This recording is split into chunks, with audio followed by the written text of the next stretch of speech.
Alright, good morning. We've had a lot of busted buttons this year, so I thought I'd show you how easy it is to change a button. If you get a button on warranty, normally they'll send you something like this from Winston. It looks kind of like a shepherd's crook, but I've used something as simple as a paper clip. Heavy duty paper clip works better to do the same thing. All you basically need is a long piece of metal and something that can hold the string while you pull it through. So you see, I've done the same thing with a paper clip that I've done with their tool. It doesn't come this way, but this is all that you need.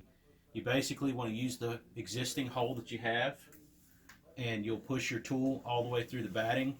You see it's a little bit harder with a paper clip, where if you've got something heavier duty, it will go straight through.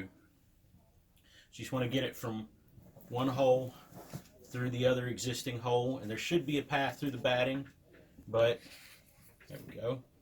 All right. So, and the flat part's there, so it doesn't slide through the cushion. You'll basically be able to push down on it, and you hook the string through the hole here.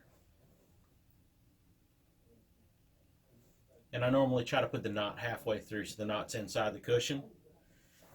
Then you'll flip it over. Now when you pull it through, it's probably going to grab some of the cushion filler, the batting, so you'll have to heel some of that off. It's the funnest part of the process.